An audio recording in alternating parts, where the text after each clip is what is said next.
All the FA Cup, the backdrop's behind you, the magic's still there, isn't it? Oh, well, it is for me, without a doubt. I still believe it's the best competition in the world. Um, I'm really happy to be involved in it. Really looking forward to the game. And my biggest thing, I want the players to go and perform. I want them to realise the importance of the FA Cup, and I do get the feeling that they do realise the importance. You know, we got the FA Cup ball sent, and we've trained with them this week, so it is a different feeling, and I just hope we go and embrace it fully. You said a few times that last Saturday it's irrelevant because this is a different game, but is it any different with having played them so recently?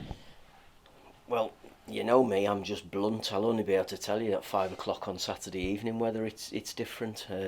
If we go about it the same way that we did at Tranmere last weekend, then I would expect we'll have had a right good go at it. The disappointing thing for me is that, I mean, as it stands at the moment, I think I'm going to have two enforced changes because of injuries, and that's a real blow because I would have loved to have been able to go. Do you know what, fellas?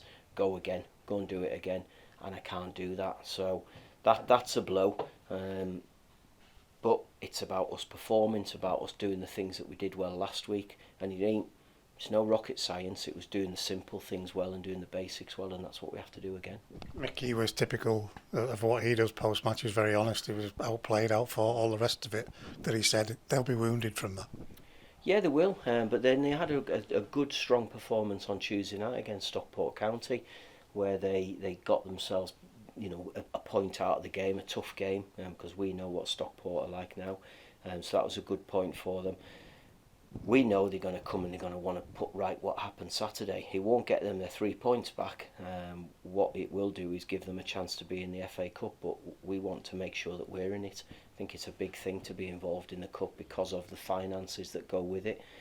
We know that we're not a football club who's swimming in money, so if we can get a good run in the Cup and start building up some finances coming in, that has got to help us to move forward. When you're showing the players the clips, usually in the build up to a game and the diagrams and everything else that you do, does it help now that they themselves have seen it firsthand? Well, when I'd got all the clips together on Tuesday and I showed them the things that I thought we did well, we also gave them some little pointers of where we can actually be even better. When I've done that, it showed that we did a lot of things right. So we do have that, but the fact that Tranmere went and changed the shape on Tuesday and went and played a different system to what they did on the Saturday gives a little bit of a grey area as to what they're going to do. But it doesn't change. If we can outwork them, if we can compete and win first and second balls, if we can get them turned and running behind, and if we can create and finish, we'll give ourselves a real good chance of winning the game, and that really is all we've got to focus on. Yourself, some of the lads that have been through FA Cup runs before and had enjoyable FA Cup runs, can you use that to tell the dressing room what can happen in this competition? I think it's too early to do it now, but the FA Cup can be really good. I mean, I've been fortunate to be involved in an FA Cup semi-final as a player when I was at Wolves, and when I was at my first year in management at Rochdale, we got through to I think it was the fifth round. We played Wolves on a Sunday night BBC live game, and the whole excitement that goes with it, it gives the whole place a buzz, and we had some really good victories to get to that point. So it gives everybody something to go on. It gives the fans a bit of a lift. I get the feeling that the FA Cup isn't as special to supporters as it used to be, but I'm sure if we win some games, it'll become a bit more important to them. You said something that got the alarm bells ringing just a little bit earlier, two enforced changes. Are you able to expand on that? No, I'm not going to say who they are. It'll become really evident when the team sheet goes in tomorrow. The truth is I didn't want to make any changes, but as it stands, as I sit here at the moment, there is definitely two, possibly three. So I've just got to see how everybody reacts overnight, and it is disappointing. Sadly, it's been the story of our season so far, and we haven't done too badly so far. So whoever comes in, whoever gets that opportunity, has just got to go and take it. We're fortunate now that we're starting to get. Well, we've obviously got Jordan Gibson back after his suspension; he's available again. But we're starting to get other players back into the mix. We're getting closer with Jamie Devitt has trained today, but he needs a good week, and probably going to try and get him a run out in the Cumberland Cup game against Branstey. Ben Barkley is very close to coming back and being involved again. I'm trying to think who else there is. There's Joel Senior is probably going to join in training next week with us. So we're getting close to having more players available.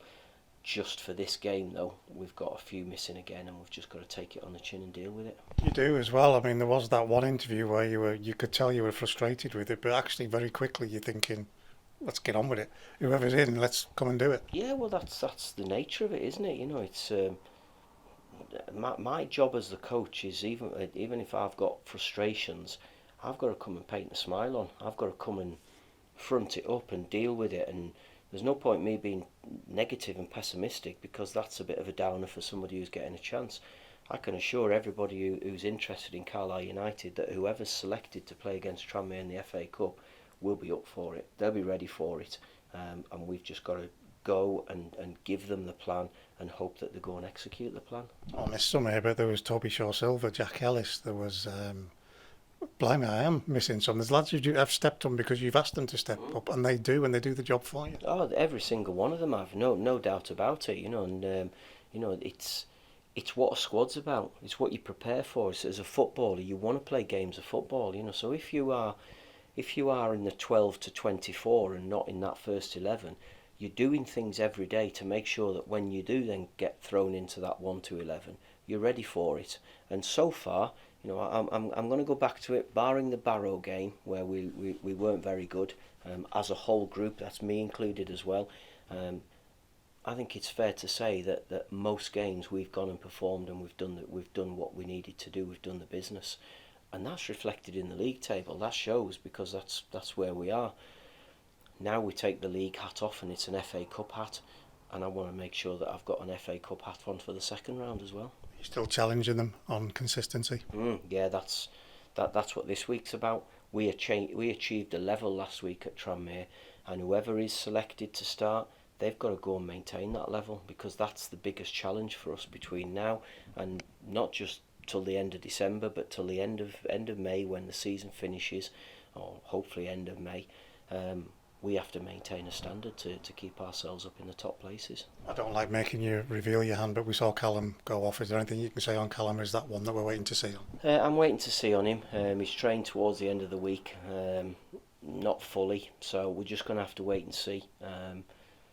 He's a one who could make three, so we're just going to have to wait and see on that one. I'm hoping he's going to be okay, but time will tell.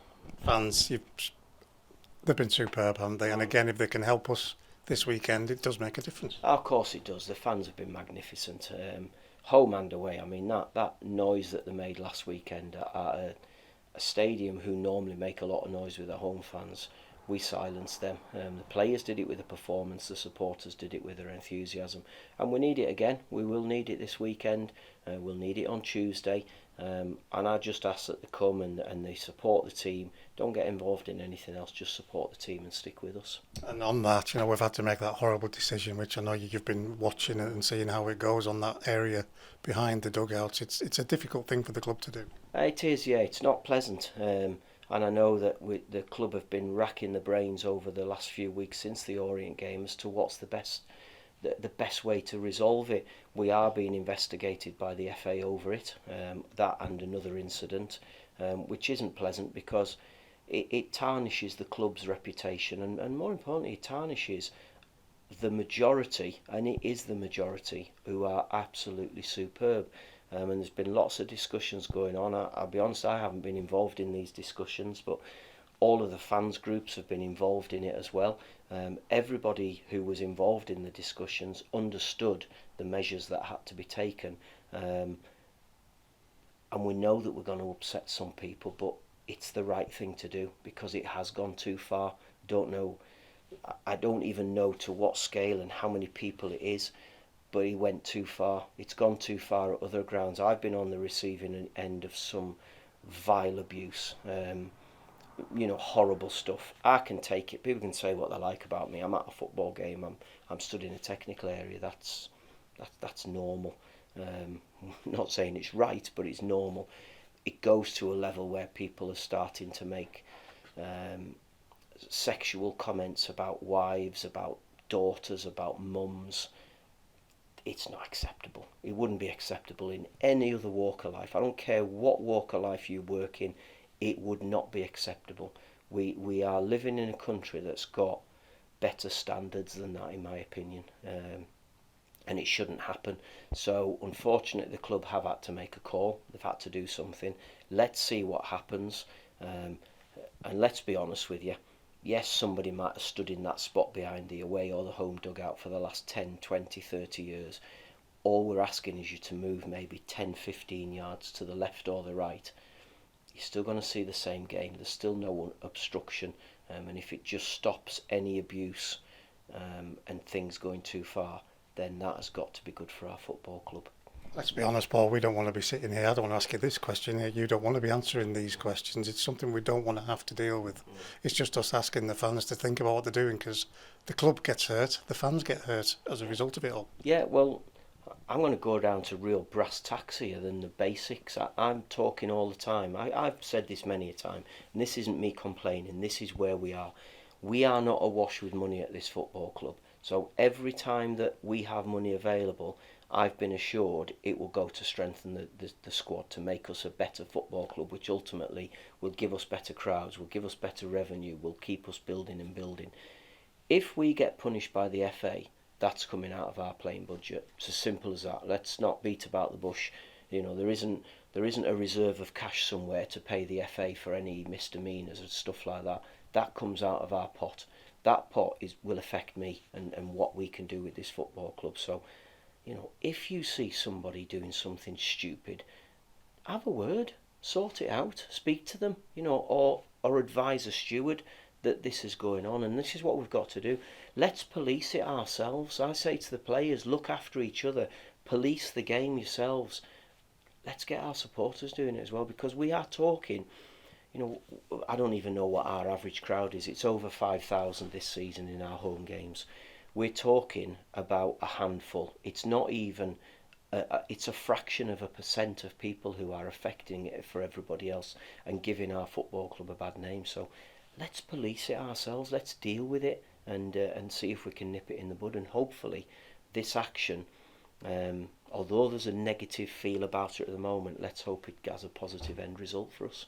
You've said it there, the negativity that comes with questions like this, that's not what it's about. It's about the football. Let's get on with that. Yeah, of course. Let's get back to it. Let's get back to playing football. Let's have, what was it, 1,116 at Stockport. Let's have just under 1,000 at Tranmere. Let's have over 5,000 at home of our own supporters again, supporting the team and doing a bloody good job at doing it as well.